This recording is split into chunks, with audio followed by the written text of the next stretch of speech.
রাতের নিস্তব্ধ নীরবতার মধ্যে মোহনলাল মাঠের মধ্য দিয়ে গ্রামের দিকে দৌড়ে গেল। তার মুখ ঘামে ভিজে গেছে এবং মৃত্যুর ভয় স্পষ্ট দেখা যাচ্ছে। মাঠের সরু পথের দুই পাশে ভুট্টার ফসল ঝলসে উঠছে। মনে হচ্ছিল যেন কেউ মোহনলালের সাথে দৌড়াচ্ছে। তারা দেখা যাচ্ছিল না, কিন্তু তাদের কণ্ঠস্বর মোহনলালকে আরও দ্রুত দৌড়াতে বাধ্য করেছে। চাচা, আমরা ক্ষুধার্ত। হ্যাঁ, চাচা, আমরা ক্ষুধার্ত, এবং আপনার রক্তপাত ছাড়া আমরা আপনাকে তাড়া করা বন্ধ করব না। হাসি, আমি একটি গুরুতর ভুল করেছি। আমার তোমাদের সবাইকে বাড়িতে আনা উচিত ছিল না। আমি আপনার কাছে ক্ষমা প্রার্থনা করছি। আমি আপনার কাছে ক্ষমা প্রার্থনা করছি। দয়া করে আমাকে তাড়া করা বন্ধ করুন। আপনি যদি বেঁচে থাকতেন, চাচা, এই তাড়া থামত না। কোনোভাবে মোহনলাল হোঁচট খেয়ে পড়ে তার বাড়িতে পৌঁছে গেল। পুরো গ্রাম নীরব ছিল, এবং মোহনলাল তার বাড়ির দরজায় জোরে জোরে ধাক্কা দিচ্ছিল। রানী, দরজা খোলো। ওই দুইজন লোক আমার পিছনে পিছনে আসছে। তাড়াতাড়ি কর। আমি। মোহনলালের স্ত্রী রানী জেগেছিলেন এবং শুনছিলেন, কিন্তু তিনি দরজা খুললেন না।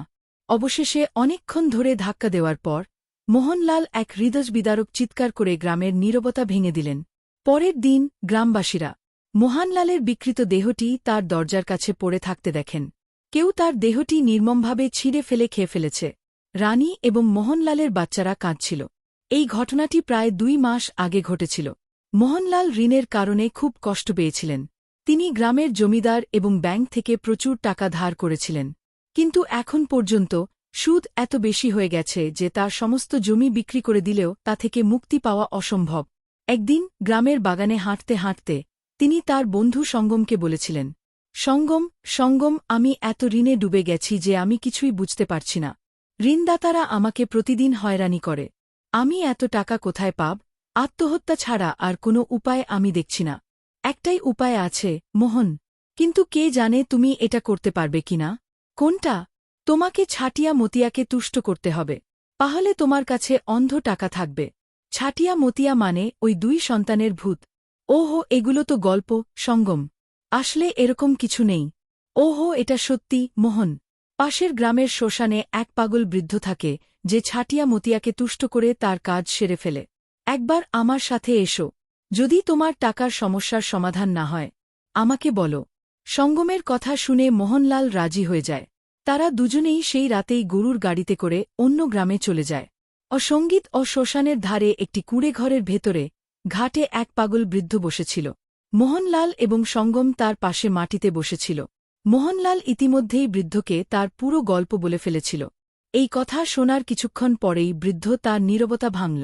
তুমি তোমার সমস্যার সমাধান খুঁজে পাবে, কিন্তু তুমি কি এর মূল্য দিতে পারবে? বাবা, তোমাকে কত মূল্য দিতে হবে? প্রথমে কিছুই না, কিন্তু সময়ের সাথে সাথে তোমাকে দাবি পূরণের সাহস সঞ্চয় করতে হবে। এটা একটা একমুখী রাস্তার মতো। আমি যেকোনো মূল্য দিতে প্রস্তুত, বাবা। আমি শুধু এই ঋণ থেকে মুক্ত হতে চাই।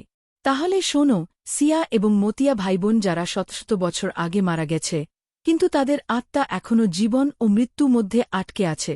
তারা শুধু খাবার এবং তাদের প্রিয় জিনিস চায়। বিনিময়ে তার যেকোনো চাহিদা পূরণ করার ক্ষমতা আছে।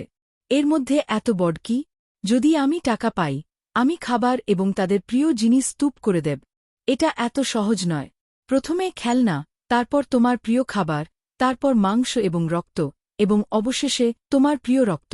মোহন লাল লোভে জর্জরিত হয়ে পড়েছিলেন। তিনি প্রচুর সম্পদ চেয়েছিলেন, যার জন্য তিনি যেকোনো মূল্য দিতে রাজি ছিলেন। অবশেষে চুক্তি চূড়ান্ত হয়। পরের রাতে মোহনলালকে একটি অনুষ্ঠান করতে হয়েছিল যা চাটিয়া মতিয়াকে তার করে তুলবে। শ্মশানটি অন্ধকারে ঢাকা ছিল। জ্বলন্ত চিতা থেকে যে মৃদু আলো বিকিরণ হচ্ছিল তা এসেছিল। এখানে বৃদ্ধ, মোহনলাল এবং সঙ্গম একপাশে ধ্যানে বসেছিলেন। জ্বলন্ত অগ্নিকুণ্ডে অর্ঘ্য ঢালা হচ্ছিল। এরপর একটি মুরগি বলি দেওয়া হয়েছিল, এবং অবশেষে মোহনলালের রক্তের প্রয়োজন হয়েছিল যাতে চাটিয়া মতিয়া তার গন্ধ চিনতে পারে। মোহনলাল যখন ধারালো ছুরি নিয়ে তার রথটি যজ্ঞস্থলে স্থাপন করলেন, তখন 2টি শিশুর হাসি এবং মৃদু কণ্ঠস্বর শোনা গেল। দেখো, মতিয়া, কেউ আমাদের নিতে এসেছে।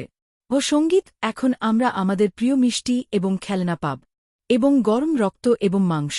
এই হাট ঠান্ডা করার শব্দ শুনে মোহনলাল এবং সঙ্গম আতঙ্কিত হয়ে পড়েন। ভীত মোহনলাল বৃদ্ধকে জিজ্ঞাসা করেন, এগুলি কি চাটিয়া মতিয়ার কণ্ঠস্বর? এগুলি কোথাও দেখা যাচ্ছিল না। বৃদ্ধ একদিকে ইশারা করলেন। মোহনলাল সঙ্গম যখনই ওই দিকে তাকাতে ফিরলেন, ভয়ে তাঁর নিঃশ্বাস আটকে এল।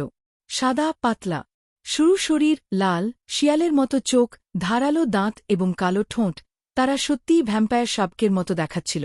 তারা লাফিয়ে লাফিয়ে সঙ্গম এবং মোহনলালের কাঁধে বসে পড়ল। সঙ্গম এবং মোহনলাল ভয় পেয়ে গেলেন। তখন বৃদ্ধ লোকটি বললেন, ভয় পেও না। তুমি তাদের পূজা করেছ। যতক্ষণ না তুমি তাদের দাবি পূরণ করা বন্ধ করো, তারা তোমার কোনো ক্ষতি করবে না।